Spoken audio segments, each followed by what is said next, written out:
Welcome to Rush Week. It's officially out here on the Texas Chainsaw Massacre, and I think there might already be some lobby issues. I tried to join in the game, and it was feeling just like the anniversary mode where I got stuck in a lobby that was 3 of 7, didn't let me play, but I will say the positives. We can look at some customization, which, of course, has pajamas, towel, laundry day, cheerleader, and nighty.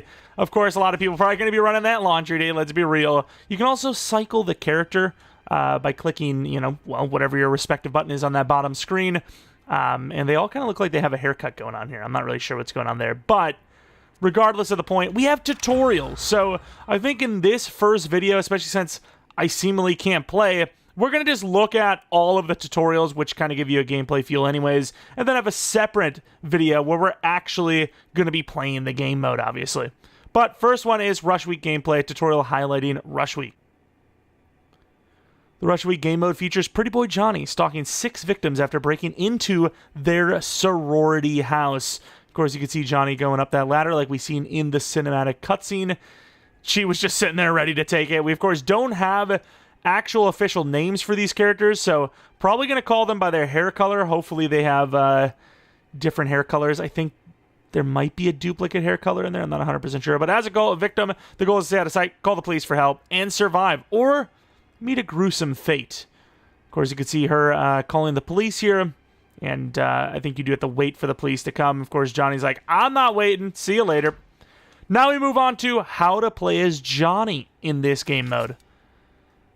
As it is fall of 1978, and Johnny is still on the hunt, this time in a massive sorority house in Granger Hills, Texas. I don't know if there was supposed to be sound during this, but I haven't heard any. Johnny has multiple options at his disposal to gain entry into the mansion. He can sneak in through the basement of the house, find a ladder to climb through a window on the second floor, or barge through the door. Be sure to keep an eye on the telephone in the house and the CB radio in the car when someone attempts to call for help. Also wonder, if you go through that door, it's probably the quickest way in the house, but it also ruins, your defenses, right? Of course, you can see here, Johnny can use his hunt ability, sniff out victims wherever they're hiding. Also, you had that little ability on the bottom right there. I should have also paused. Every time Johnny kills a victim, he gains additional skills to help him find and kill anyone remaining. The final victim will have the odds stacked against them. Of course, you can see the complete outline of this victim here. As Johnny continues to execute his victims, he will trigger bloodlust, which will improve his stamina and recovery, making him even deadlier. The victims will have little hope for survival. Very, very interesting. Okay, now we can play as victims. Let's take a look at this one. So the victims are innocent bystanders to Johnny's unquenchable thirst to kill. They don't have skill trees, perks, nor abilities, so they must rely on teamwork.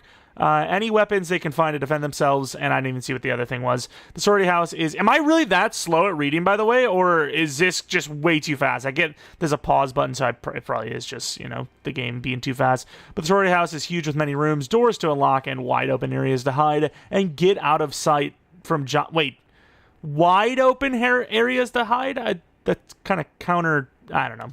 It's redundant a little bit, but get out of sight of Johnny.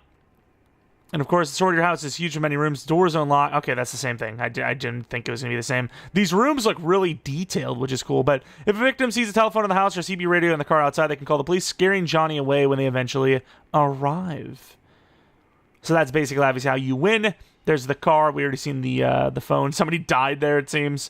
Unless that's just, one of the map kind of like sceneries, which I don't think that's going to be the case. But escape is also possible by locking themselves in the sorority house attic if they find the ladder leading up to it. So how will you survive? I'm going to go for this. I'm going to go for the attic every time. That's not true, but whatever happens, happens. You can see the escape thing on the top. We now have the fear mechanic, which is, of course, similar to F13. The victims have a fear gauge that gradually increases over time. If the victim's fear level is too high, Johnny will be able to sense their location. They will be highlighted for him to see. As you can see, it's time to run. You can increase your fear level by staying on the move, picking up and using objects, and completing objectives. Stay sharp. So obviously, this is kind of you want victims to hide, but you don't want them to hide too much because it's probably a massive map that Johnny will never be able to find them. I understand this. This makes sense. And you can see, is that like a poker? What the hell? Or was that like part of like something they need? You also have the phone interactions tutorial highlighting the phone and how to use it. Victims must use the house phone to call the police. However, to operate it, they will need to give it power. You can see the fuse from obviously the main game. First, find a fuse located somewhere in the mansion. So it's only one fuse, it sounds like. Next, find the fuse box. Open it with a tool. Insert the fuse. There you go. And complete the minigame, which will activate the house phone. Finally, locate the phone and call the police for help. Is there a minigame for the phone as well? It shouldn't be, because you should kind of know how to use a phone. Stay away from Johnny until the police arrive. You must survive. Oh, you can hide in those bushes. That is interesting. We now have the car radio interactions. The victims can also use the car CB radio to call for help. First, find the keys to the car somewhere in the mansion. This one's the one they're giving me time to look at. Next, without being seen, get into the car and start it. With the car running, you can tune the CB radio to the correct channel and call the police. Is there a minigame for that, I wonder? You can see that there was sound there, so obviously Johnny would have heard that. Do not get caught by Johnny. Must stay alive until the police arrive. So basically, once the police are called, it is a hiding simulator, which is fair enough. And then you have new item interactions. The victims are not completely helpless. There are a few items they can pick up to defend themselves from Johnny. That paddleball racket, table tennis racket, whatever you want to call it. There are knives found around the house that can be used to sneak attack Johnny or engage in a close encounter. I don't know if I like that. Close encounter? I don't know. They can swing an old rusty wrench at Johnny and knock him down, but be careful as it might break upon impact. But it'll knock him down. And of course, the victims can find a can of pepper spray that can temporarily blind Johnny and escape. I don't know where those would be, but it seems like in the grass. If the victims find a can of pepper spray, okay, that's the same thing. So it looks like Virginia's cloud, of course. And then spraying perfume from a bottle will create a cloud that confuses Johnny's hunt ability and reveals the location of any victims entering the cloud to each other. They'll have to work as a team to survive. You can see there's the thing. You could see Johnny pretty easily.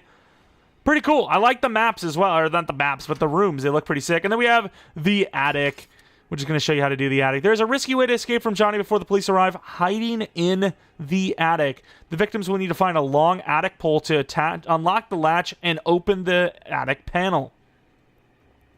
Be careful when pulling down and unfolding the ladder as it is noisy. Johnny will certainly know what you're doing and will come for you. You can see it taking a long time to get that. I would have been just whipping that thing down. The attic ladder is damaged, very old, and it could break at any moment, meaning not everyone can hide in the attic safely. Good luck, which I'm pretty sure is actually confirmed as 2 victims. And there you have it, an escape for, knockoff Connie. That's who it looked like. But those are the Rush Week tutorials. We're going to have actual full-on gameplay, if I can, assuming the game mode actually works. I had 2 lobbies that just didn't work. They didn't fill up. But for now, I just wanted to have something out there. And, of course, if you're excited for more Rush Week content, maybe stick around by subscribing if you're new, leaving a like on the video if you enjoyed it, and that's basically it. There'll be another Rush Week video up shortly enough, assuming I can play, and that's basically going to be it. Thanks for watching. I hope you guys come back for next video, but until next video, see ya!